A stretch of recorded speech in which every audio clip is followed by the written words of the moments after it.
मंत्र शुरू होने से पहले ही मेरा भोजन शुरू हो गया। भक्तों, कितना समय लगाते हो मंत्रोच्चारण में? मैंने कुटिलता से हंसते हुए कहा। दशग्रीव, अन्नपूर्णा देवी के मंत्रों से अन्न की सात्विकता बढ़ती है। क्या अन्न के लिए कृतज्ञता व्यक्त करना अच्छा नहीं है? पिताजी ने कहा था ना, सात्विक अन्न से मन और शरीर की सात्विकता बढ़ती है। पत्तल को जल चढ़ाते हुए विभीषण ने ज्ञान बखानना शुरू किया। हाँ ठीक है, पर पत्तल में परोसे गए अन्न को परीक्षारत रखना क्या निर्माता का अपमान नहीं है? कृतज्ञता ही व्यक्त करनी है तो वह प्रकृति के प्रति, चावल उगाने वाले के प्रति या उसे पकाने वाले के प्रति करनी चाहिए, जिसका इस अन्न निर्माण में कोई योगदान नहीं है। वह अन्नपूर्णा देवी बीच में ही कहाँ से आ गई, ये पिताजी से कभी क्यों नहीं पूछा?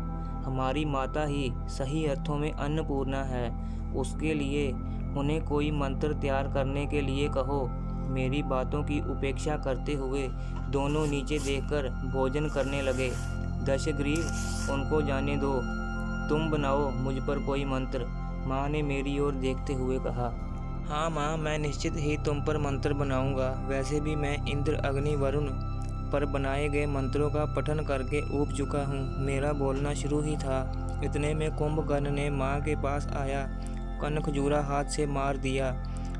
हम उस मरे हुए कनखजूरे को कुतूहल से देखने लगे।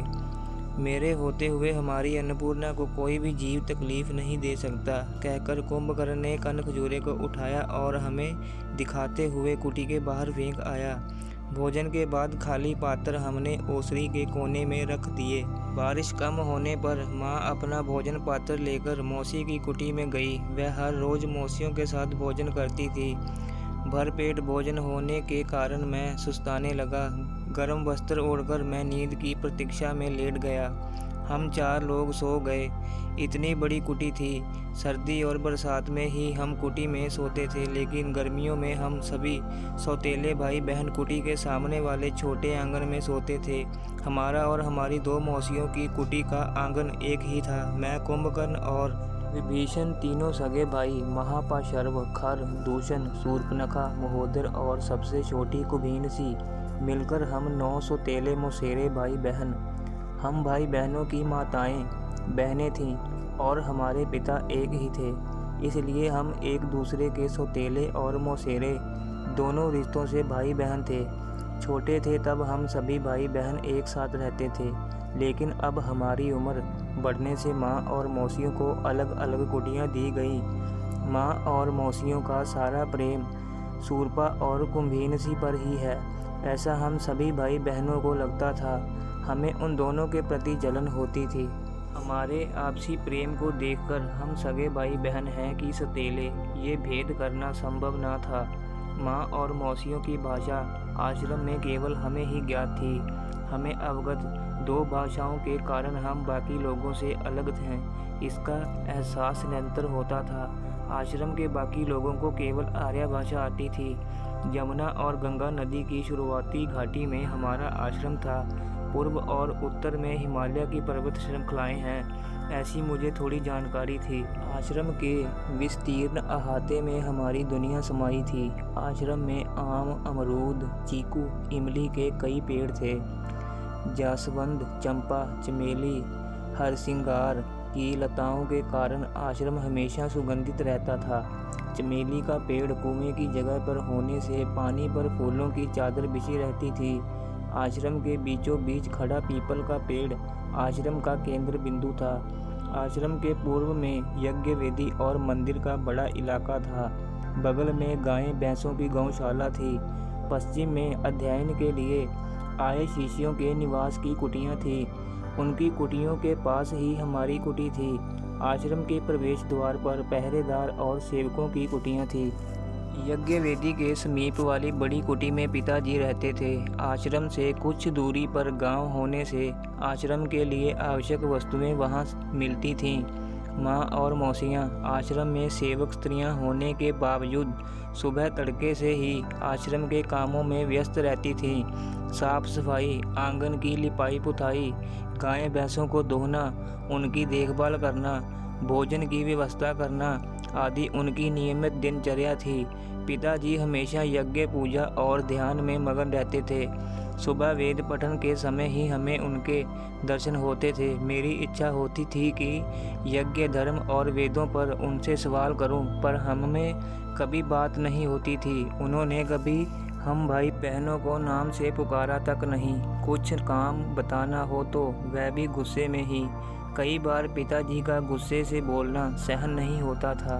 एक बार झुंझलाकर उनके ऐसे बर्ताव का कारण माँ से पूछा था। तब माँ ने कहा था कि सही समय आने पर तुम्हें पता चल जाएगा। पिताजी को उनकी दूसरी पत्नी से विश्रवण नाम का एक पुत्र था। वह देवताओं के धन का अध्यक्ष और पृथ्वी के सर्वाधिक संपन्न लंका का स्वामी था।